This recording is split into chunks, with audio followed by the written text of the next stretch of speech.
Hi, this is Tim of the 1916 Company. Welcome and thanks for logging on. If you love this watch, email me, tmosso at the1916company.com for purchase pricing and availability questions regarding this watch. Today, from Zenith, we discuss a 50-piece limited edition in carbon fiber launched in 2019. It is the Zenith Defy Fusee Tourbillon Carbon. And this carbon fiber watch features both a Fusee and chain constant force device and a tourbillon with an El Primero escapement. There's also a power reserve indicator. All this in a case that is 44 millimeters in diameter, 13.6 millimeters thick and from lug to lug, and eminently reasonable 50.3 millimeters feather light, all in sapphire and carbon fiber. You can see the strap, a combination of black textile with a contrasting blue stitch, rubber on the underside, and then a buckle that features the Zenith Star logo. It is a carbon fiber insert on a buckle that is blackened titanium, twin trigger release so it cannot pop open inadvertently. You can see that there are two anchor points for the strap, but once the strap is sized, all the extra length goes under the clasp and under the opposite side of the strap, so there's no need for strap minders. And with the twin triggers, you have to press both. It will not open inadvertently.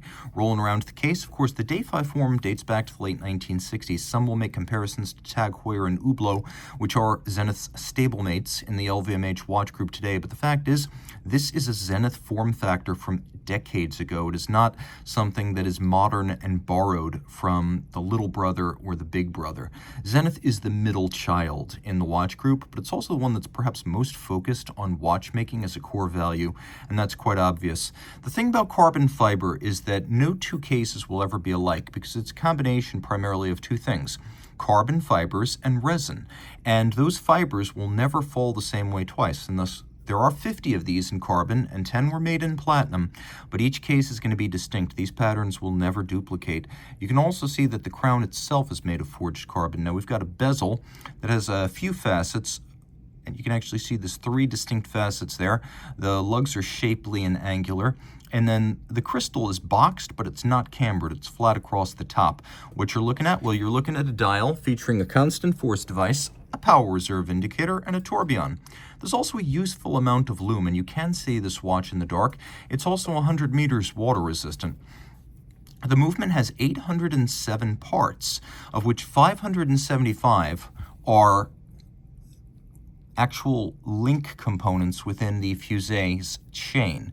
So you can see they've made the Fusee chain blue and bright polished so you can more easily see it. And what you'll find is that when you wind, the chain winds from the barrel to the Fusee, and the Fusee is a hyperboloid, which is kind of like a cone, but its slope isn't constant. It changes to accommodate the fact that not all parts of the mainspring have the same amount of force as it winds down, or as it unfurls from its early tightly wound state. Lots to see on this dial. You can see that we have bridges that are effectively one and the same as the movement and the dial, and they are made of carbon fiber. And then we have other components below this superstructure of carbon that are made of metal, but they've been blackened, satinated, or polished in turn. The tourbillon beats away at 36,000 vibrations per hour. It acts as the constant seconds hand for the watch. It is an El Primero type escapement. You can see it right here with KIF shock protection, fully blued to make it more visible. Notice the use of bevels, which are, if we're honest, mostly mechanically applied, although I appreciate the polished bevel, the partridge eye effect for the pivot of the tourbillon right there. The tourbillon cage parts themselves are nicely decorated with a frosted finish, and they are blued for high impact. We have a power reserve indicator, 50-hour power reserve here, and then we have the Fusee and chain. And the way this works is a lot like a bicycle gearing system. So when you're on a bike and you've got lots of strength, you use a big gear, that is a small cog. And so as your legs tucker out and lose their energy and you lose your strength, you need more mechanical advantage. So you shift into easier gears, and that's how this works. We've got the barrel, we've got the Fusee, which you can see has these spirals around its edge, tracks where the chain will seat on the Fusee, and then the Fusee is geared directly to the tourbillon. It's the drivetrain of the watch. So energy from the barrel via the Fusee the barrel via the chain communicated to the fusee, which then provides the energy to the escapement via the drivetrain.